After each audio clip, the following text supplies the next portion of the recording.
Hey guys, Andy here from Mediocre Hobbies, bringing you the next painting tutorial in the Kill Team Into the Dark series. We already have the crude video up there. Now it's time for those beautiful Imperial Navy Breachers. This is a gang that we have all feverishly been looking forward to ever since it was first revealed, and I for one am delighted to finally get my grubby hands on it and get some paint on it for you guys. I have made a quick and easy to follow tutorial, so hopefully you guys will be able to use this video to help you get your breachers done up very quickly and get yourselves in some game of Kill Team. I just want to say at the start of this video, a big thank you to all of my current patrons. Without you guys, I would not be able to keep the lights on or make any of these videos for you guys. So thank you all very much for supporting the channel thus far.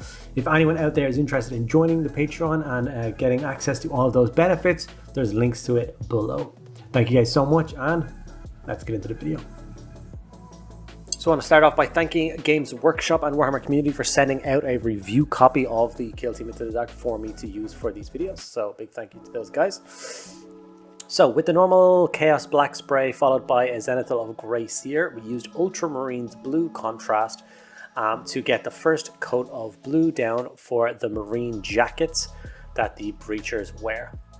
I don't actually use Ultramarines Blue contrast an awful lot, as I found it a little bit too dark for certain things. But as I was going through the tones in the artwork for these guys, it was the absolute perfect color. So I was delighted to finally crack open the pot and actually get to use it on something. And it worked a lot better than I thought it was going to. So kudos to Ultramarines Blue. So I just took my time and applied the contrast to, like I said, the entire jacket, being very careful not to hit the white trim that goes around the edges, as going over that with white later on will be much more difficult.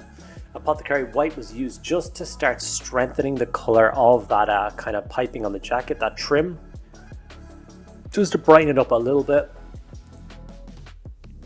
Nothing too crazy. It is noted that the trim is all around the edges of the jacket, and the center visor part of the helmet is also that same white creamy color, so don't forget about that if you are following along with this video. I don't know if you can see it there, the difference around the visor.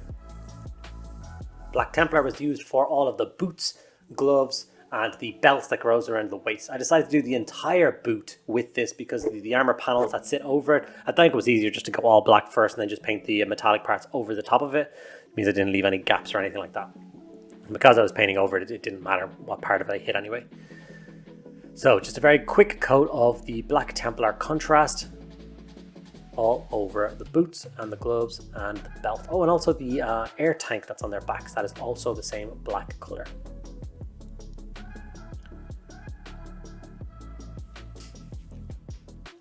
After that, we are going to move over to Runelord Brass, and we're going to use this as the base coat for the main color of all of the armor panels across the Breachers. Once again, looking at the artwork and the models painted all of this, it was quite an unusual metallic color, and I found Runelord Brass to be the absolute perfect color match.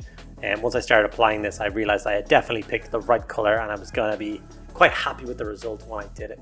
So all of the armor panels on this, pay close attention to the boots.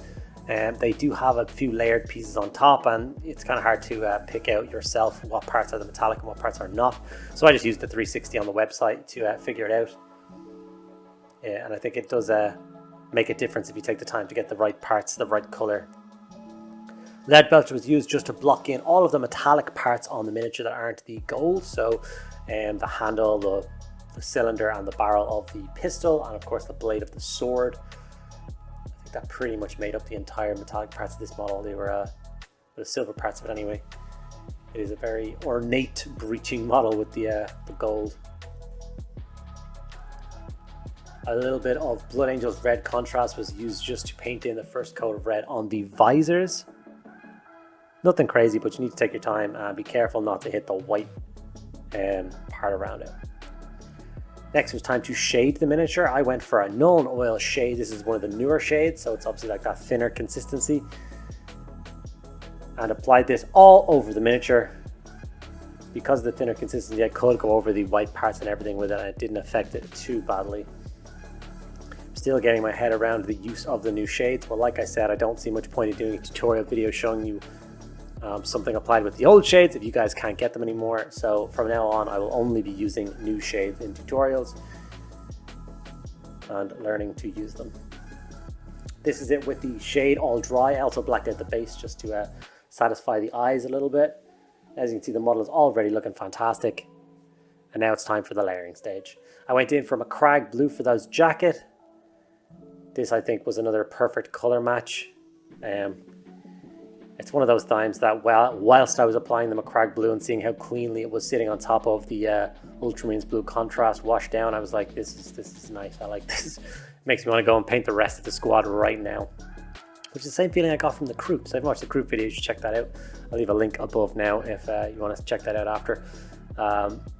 The models in this box set are just a delight to paint. They're so well sculpted. They're not too busy. They're not, you know, completely cruddy with detail. They just work. I love them. As you can see, the blue is sitting quite nicely. Not too gaudy. It's just sitting. It like looks like a marine jacket. Marine as in like the Navy. Or next we went over to Celestra Grey. I wanted to keep that same muted kind of nothing too gaudy. I didn't want to go for straight white or anything. Celestra Grey was used to layer up all of the piping and the face mask part, the goggles, the whatever that rim is called on the helmet. So I carefully followed the trim around, not hitting any of the blue or gold or black or any of the other parts that touch off this bit as I go around.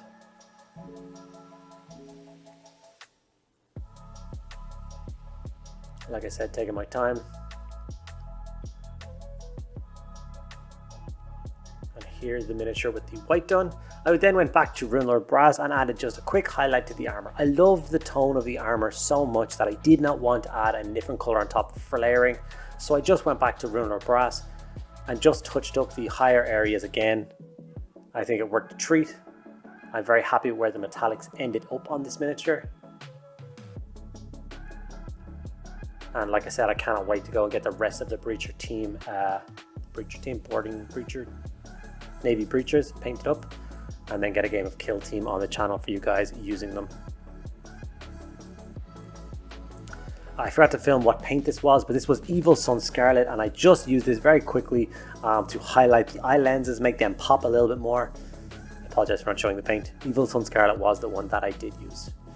And last but not least, I jumped on the Ironbreaker just to add some extra color to the silver parts of the miniature. Quick highlights. That was once again across the metallic parts of the pistol, and then of course across the blade to make it stand out. And with that, that is the first Navy Breacher finished for my new kill team from Into the Dark. I hope you guys enjoyed the video. I personally am very pleased with how it turned out. And like I said, I cannot wait to get these guys on the table and play some games of Kill Team for you guys. Okay guys, there we have it. One Imperial Navy Breacher painted using contrasts and a couple of chosen highlights. As you can see, it was a very quick and easy scheme to follow, and I reckon you could get your full kill team of Navy Breachers done in an evening or two following this guide. I hope you guys found it useful. If you did, make sure you give the video a like. If you are not already subscribed to my channel, it would mean so much to me if you would take 2 seconds out of your day to hit that subscribe button and maybe hit the bell as well to get notified for all future video releases. If you have any questions about anything I did in this video or any other video, please drop it in the comments below and I will get back to each and every one of you guys. Thank you guys so much for sticking around to the end of the video, and I'll see you in the next one.